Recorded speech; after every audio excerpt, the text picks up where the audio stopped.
It's the Score North Twin Show.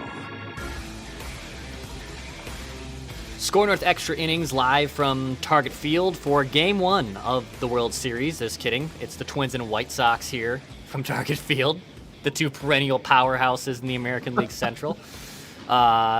What's going on, everyone? My name is Declan Goff. Hit that subscribe button. That's A.J. Frederickson. This is Score North Extra Innings. You can expect Extra Innings content from every Twins home game, select road games as well. And even though the Twins have gotten off to a brutal start, I'm not slowing down. I won't tap out yet. So hit that subscribe button, hit the like button. I still plan to be here all season. A.J., the Twins host the Whiteys for 4 games here today. One of the more weaker assembled baseball teams of our lifetime, but they get the Twins. I saw some White Sox reporters leaving to go down to their access for Chicago, and I don't think they were joking when they said this is actually could be a get-right series for the White Sox. That's also where this has been. This is also a get-right series potentially for the White Sox. That's where we're at right now in the season.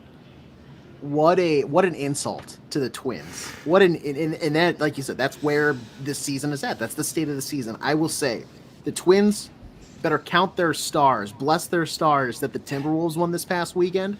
Because if that series read 0-1, it was just pure hatred and negativity around the state, we would have loaded up today and been firing on all cylinders at this team. At least I would have been. But they've tempered my anger, they've tempered my angst, and I see, Dex, a series of opportunity for the Twins. A series of opportunity, because if you don't take 3 or 4, I mean, and I'm not going to give you a pat on the back if you take 4 or 4 from this team, because frankly, you probably should.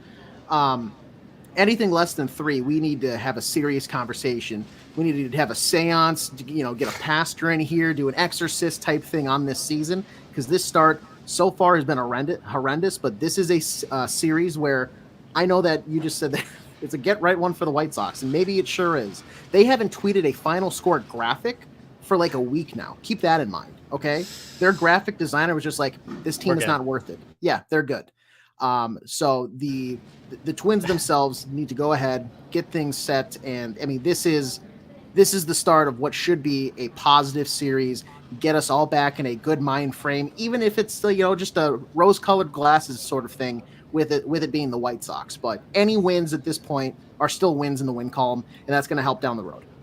I love how you notice those social media things, because I also try to snoop on some of those teams. Some of the good teams are obviously really good at social media, and some teams are just like, you know what?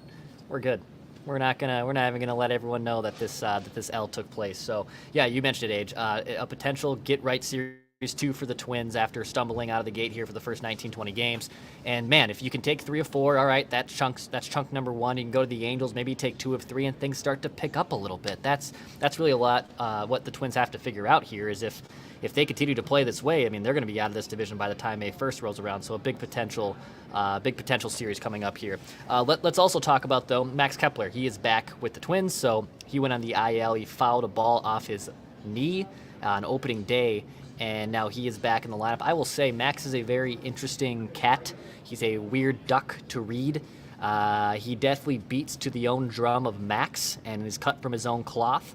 But today was very chipper. Was very excited, even joked like, oh my God, there's a lot of people here today, as in the reporters that wanted to talk to him. So he'll bat 5th, he'll play right field, at least get some type of normalcy kind of back in the Twins lineup. It was weird, A.J. He mentioned that there was a chip of his bone swirling around his leg when they got an MRI. Now that it wasn't a bone chip where they had to go in and remove it, and he even joked it's probably now somewhere in his ankle because gravity.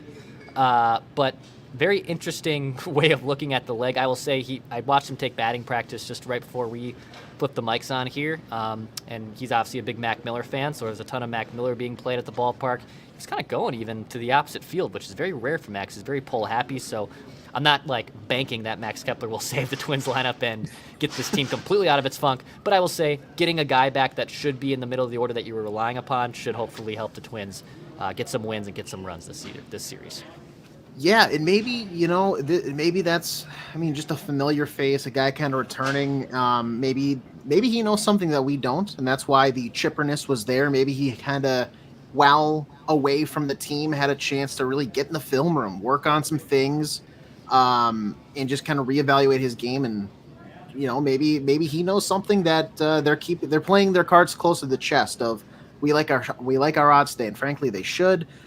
Maybe that says, hey, we know we have to win some ball games here. But Max Kepler back in the lineup. I mean, this is a guy that's been around here what feels like now for a decade or so. Like it feels like Max Kepler's been on the lineup card for the Twins now since like 2010. I know that's not accurate in any sense of the word, but like it feels like he's been around forever. That's the type of guy you need to step up. And I think the last time you and I did one of these extra inning shows was who's going to step up, who's going to take the reins, who's going to drive the chariot. Why not Max Kepler? I mean, frankly, if they're Clydesdales, isn't that a German horse? So he should be familiar. Like that. Something like that. Stay away from those. You know, I'm terrified. You know, I'm terrified of horses, right? Yeah, that's like legitimately terrified of horses. That's why I went. Yeah, I want nothing to do with the Clydesdale or even type of comparison. Horses scare. Phobia I have. I'm a pretty normal guy. I got a couple weird things. Horses is one of them. But yeah, if Kepler can kind of bat in the middle of the lineup and be the Max Kepler that he was in the second half of last year, because I mean you got to remember, the first half of last year. I mean, I thought we were watching the end of Max Kepler. I thought we were watching a guy that was maybe going to be traded not just for prospect returns, but traded for parts or DFA'd, and then something clicked in the second half, just like the rest of the Twins lineup. And he turns things around. He looks a lot better, and he ends up being one of their best hitters in the second half on. So yeah, I mean they need Max Kepler. This is a big time moment for them, and they're stacking a ton of lefties on Monday at the top half of their order. They have shook up their lineup. We'll get to that here in just a little bit. Shake up their lineup as in they've changed the leadoff hitter, but Max Kepler definitely needs to show something and get something going here today. It should go without being said against the White Sox that if anyone has been struggling, this is your get-right series to raise that average above the Mendoza line. And for a team to go up against the White Sox, anybody that's been struggling, I'd say red flag, sound the alarm if somebody continues to struggle this series, because that tells you something fundamentally is just not right. And probably just to, put it out there, you don't belong in a big league lineup if you're struggling so far this season, and then you can't get right against this White Sox team. Now, granted, they have some decent pieces. Like they have a Garrett Crochet, and I know that guy can throw the ball 150 miles per hour from the left-handed side. I get it. But for the most part, this team is like a AAA club. Like they have 3 wins, if I'm correct here on the season at this point of the year, and have been shut out like 6 times, I think it's 6 or 7. Yeah, it's bad. Like they're not like, I don't know, bad news Bears bad at the start. Maybe they're close, they are. They're close. But they're close. They would give the Bears would give them a run for their money is what I would say right now. So yeah. This is about as get right as it can be.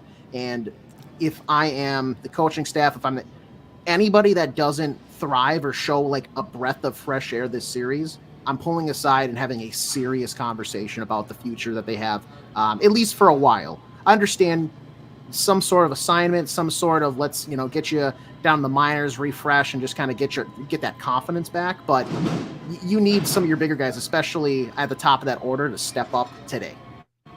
Yeah, so let's talk a little bit more about the lineup here before I get to the note about Varland being sent down. So yeah, Alex Kirilloff's going to go up to the leadoff spot. Puts Edward Julian actually in the 2-hole. I asked Rocco about just that decision, even though I kind of know the rhetorical answer and rhetorical question I'm asking him. And, he joked, maybe you put Eddie in a blender, Edward Julian, that is, in a blender. You shake him around a little bit. Maybe it starts to get him going. Kirilloff's been one of their most productive hitters. Why not put him at the top of your order? You're facing a right-handed hitter tonight. Rocco even acknowledged, I wish I had a better scientific answer to give you a better answer to that question. But, this Twins lineup is struggling. They're facing one of the worst teams in baseball. Julian has there's been some blips that looks like, maybe there's something that is now going to spark him to the Edward Julian of 2023. But right now he's still been struggling a little bit. So I guess you put Alex Kirilloff at the top of the order, who's been your most productive hitter, and you put those guys at the top. Hopefully they pull one out of the seats, or at least they get on base. The lefties can start driving guys in. But yeah, a little bit of a shakeup, a little bit of a lineup tweak here today too. We'll see if that also takes place against other right-handed pitchers. But the first time that Edward Julian is not leading off against a righty, I believe, this season. Age, you're muted. Thank you very much. That's okay, John. Oh boy. Other than Julian at the top half of this lineup, for the most part, those guys are pulling their weight. It's kind of that back half, Willie Castro, Carlos Santana, if you don't mind, this is your veteran signing. This was your kind of like splash interest signing, and this is a guy that hits on both sides of the plate. And if my memory serves correct, he was sat not once but 2 days in a row against the Tigers. The Orioles. The Orioles, thank you, the Orioles. I mean, Baltimore or Detroit, yeah. You didn't bring him in for your fielding. You didn't bring him in for his like young athleticism because he doesn't have that. He's a veteran guy who's been around the league. He should be a guy that can be in this locker room kind of navigating the turbulence that is the start of this season. But most importantly, he's a switch hitter that should be able to be in your lineup most days. Like I believe he's DHing today, which, you know, that's where I expect him a lot of the time if he's not at first base. So he needs to kind of turn things around, show me a little life, because right now it looks like $5 million wasted dollars by this Twins payroll, one that they advertised as slashing pretty heavily. So that seems like a pretty poor spend at the moment. Yeah, I mean, so I will say they definitely did bring him in for, I mean, his defense is known, and he took a big step last year defensively. Alex Kirilloff's kind of a work in progress defensively with his glove. But you're not wrong that he's been probably the most disappointing player, well, one of the more disappointing players, and him and Kyle Farmer have been, I mean, if you take both those guys' statistics, it is horrendous. So both those veterans have been really, really bad to start the year. You know, they might be on borrowed time to a degree. I don't know if they'll just eat the money and say goodbye to them. But I mean, at this point, they're liabilities in the lineup. And if they cannot figure something out sooner rather than later, then there's more difficult decisions have to be made, and you have to cut out a veteran piece. I mean, I joke about this to a degree, but like Carlos Santana gets a corner locker. There's only 4 corner lockers here at Target Field. There's one for the catcher in Vasquez. There's one for Carlos Santana. There's one for Buxton. There's one for Carlos Correa. So, I mean, he's definitely, you know, a well-respected veteran, but he's also 38 years old, and he might just be hitting a cliff. You know, this isn't even a guy not trying hard enough. I'm not questioning at all his work ethic or the way he's going about things. This just might be a guy that is on borrowed time. So, yeah, there's a lot of dudes, to your point, Age, if they can't figure it out against this team offensively, oh, God, I mean, cross your fingers, say your prayers, do whatever you can to get your bat working.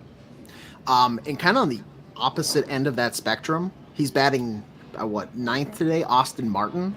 He had the quote that I saw after his first homer, which was, I don't really care about the personal accolades. I don't play for the Minnesota Austin Martins, even though that would be a fantastic promo night thing. I agree.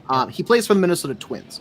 Mentally, that tells me I don't care. This season so far has been not what we want. Maybe if they were above 500, sure, we can celebrate. We can talk about how, you know, getting to this point in his career is a major accomplishment as a baseball player and all this stuff. But that tells me, hey, he likes to win. He wants to win. He needs to win. He wants this team to perform better. He doesn't like being on a team that is it had as high of expectations, especially after seeing what this team did last year in the playoffs. But I question whether or not he needs to get bumped up a little bit here. Maybe it's a strategic move by Rocco to have him at the end of the order there, so that immediately if he gets on base, you flip over and you have those higher talented batters at the top of the order to kind of knock him around, because he is speedy. He's been a pinch running option at multiple points so far this season since being called up. But maybe your thoughts, because I know you see your eyes on him a lot more than maybe say I do. Thoughts on Austin Martin, who right now, I mean, he's batting .268. I mean, it's a relatively small sample size compared to some, but batting ninth. How does he stay at the bottom? So I think with Kepler's return to the lineup and moving up Kirilloff, you know, they've batted Martin fifth. I think they batted him fifth yesterday. But he's also not a prototypical 5 hitter. You know, he is a guy who's going to be getting on base at a good amount. He's going to foul off a ton of pitches, but he doesn't really have maybe the power. I know he had his first home run yesterday, which was awesome, but he doesn't really have the prowess to bat in the middle of the order. I like him maybe at a 1 or 2, or obviously then a 9 spot to roll over to the lefties. He's going to take a lot of good competitive at-bats. That's not your prototypical 9 hitter. Rocco really likes what he's been able to bring. I mean, outside of Kirilloff and Ryan Jeffers, I'd say, Austin Martin has been their 3rd most consistent hitter this season, which is pretty wild, because if that was the case going into the year, I think we would all say, well, what went wrong? Why is Austin Martin your 3rd most reliable hitter in the lineup? But Rocco likes him, and yeah, he can kind of bat in a lot of different spots. I just don't know if they like him in the middle of the order necessarily, because I don't think that is his strength. But he's going to be a guy that takes competitive at-bats and is not going to be swinging out of his shoes, and Rocco has definitely been a big fan of him. Okay, that's cool to know that it's not like we're trying to hide him at the back or whatever, but it's more just like that's just kind of where he fits in. We believe in him. We're fans of him. That it's more of a strategic thing. That's what I was curious about. So thank you. Yeah. Okay. So on the pitching front, Louie Varland was optioned to AAA after 4 pretty bad starts, and Rocco said that Louie took the news pretty hard. Now it was needed. Like Louie wasn't surprised he was sent down by any means because he was well aware of his struggles. And he's going to remain a starter with the St. Paul Saints. So this will not be a guy that transitions right back to the bullpen. You kind of want to build up a guy. It's easier to build up a guy from a starter into a reliever than the inverse. And I'll say that the Twins bullpen, at least the Major League one, has been really good. So I don't think this is even a fact of yes, I think Louie Varland as a major leaguer is a really good arm in the bullpen. That is the truth. But also, the Twins bullpen is, in my opinion, pitching so well right now, that Louie Varland really doesn't fit in that plans either. So he's going to go down to St. Paul. He's going to remain a starter for a bit.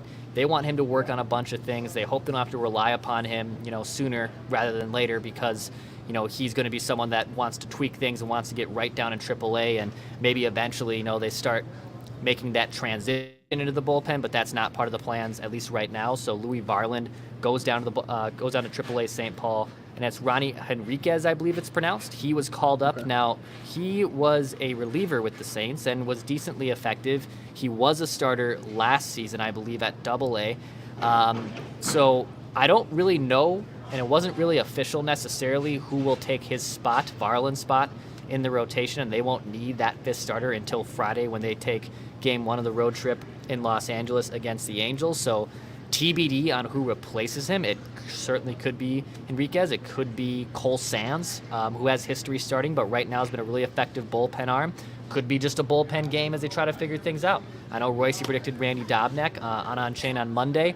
The Dobber did throw yesterday for St. Paul, so he is in line to potentially then pitch on Friday. They could hold back Simeon Woods-Richardson from a start, who is also scheduled to start in St. Paul on Thursday, but that might be pushed back. So 5th starter, a little bit still up in the air right now as they try to figure that out. But Louie Varland sent down, obviously been a disappointing, first 4 starts for him. I still see a really good big leaguer in there, just probably isn't as a starting pitcher. Yeah, and you got to feel bad a little bit for the guy, because he seems like a guy that mentally he's been working very hard for it. I'm curious as to how this either one can motivate him and kind of get him in that headspace of, okay, this is the fuel to get back to the big league, get back to the big club. Or is it a other side of the coin where this is a blow. He really can't regroup mentally. What is this? It kind of is a blow to the confidence. He goes down there, he's questioning himself, and all of a sudden AAA guys maybe are giving him the same outings that he had up here with the Twins, and all of a sudden everything just kind of spirals in the wrong direction. I hope it's the first option rather than the second, because Louie Varland, his pitch mix, you like it. We've seen him at times flash that he could be an effective big league pitcher. I know from my understanding, he kind of has had the goal of being that starter and, getting on the mound in the first inning. You might have to open up your options, Louie. You might have to think, hey, it's going to have to be a reliever bout for me, a reliever position for me here moving forward. And little steps working your way back up. And if it does work out, maybe the starting role's back in play. But for right now, your goal should be a solid, effective bullpen arm that maybe burns a couple innings for this club. I think also age is probably him being, a Minnesota native, growing up a Twins fan. There's definitely a lot of added pressure there that you 100% put on yourself as making your own big league club that you grew up watching and whatnot. So, yeah, I think there is some mental parts to his game he's got to figure out. But I would say, physically, his pitches have a lot of life. He's got a heavy fastball. It's just right now making some minor tweaks, and he's going to be back up here. I don't know. It probably won't be soon, but he'll be back up here, in my opinion, by the summer, if not maybe a little sooner. But he's going to be an effective major league reliever. That's where I think he'll definitely try to make make some adjustments, and if he's able to do that, I think it'll be pretty good. Extra innings content here. Declan Goff, that's A.J. Fredrickson. I should point that way, I should say. Twins getting the White Sox for 4 games here at Target Field. Game 4 of the 7-game road trip. Oh, last note, because it is Bark at the Park Day here today at Target Field, so all the dogs will be roaming around, and that's where I'm actually glad. Gates are probably going to open here in the next 15, 20 minutes as I record this at 4:45 p.m. Central Time, about a little less than 2 hours before first pitch. So it'll be dog day, but also Chris Paddock, unbelievable outfit today. Unbelievable outfit. He had the 10-gallon hat. He had the neckerchief, what is it called? Like the ascot almost, or what are we talking here? It was like a band. It wasn't like the Texas tie. It was like a neckerchief. Yeah. Sure. I think that's what it's called. You have to, as a Midwest boy who likes just normal vanilla white guy things, I was very confused on what it was. But he looked like a sheriff from Red Dead Redemption, is what I'm trying to say. He literally looked. I know his nickname is the Sheriff, but if you were to poll, what does that guy do? If you saw his outfit, I don't think you would have said he's a professional Major League Baseball pitcher. And I mean that as a compliment. I don't mean that as a disrespect to Chris Paddock. He literally looked badass. Very impressive outfit. We'll see if that translates to a good outing on Monday. We're going to need to have you establish an unwritten competition with him where next time you run into him, you have a slightly bigger hat and slightly bigger bandana tied around your neck, to where at a certain point you may just get thrown out of the clubhouse. Who knows? That's 100% in the possibility of cards if that starts to take place. And hey, if this season goes off the rails, I'm willing to try just about anything for content. So it's 100% a possibility. That's totally a possibility. Hit that subscribe button. Hit that like button on this video. A 5-star rating on Apple, Spotify, Score North app. Appreciate that. This is Score North Extra Innings. You can expect content from every home game. For night games, like you're going to see for the first 3 games this series, you can expect content before first pitch. Thursday, which is an afternoon game, and also the day of the first round of the NFL draft, you can expect content after first pitch, or after the game, I should say. So that's kind of the plan for Extra Innings. We're still going to be locked and loaded right here, so hit that subscribe button. We appreciate you. This has been Score North Extra Innings.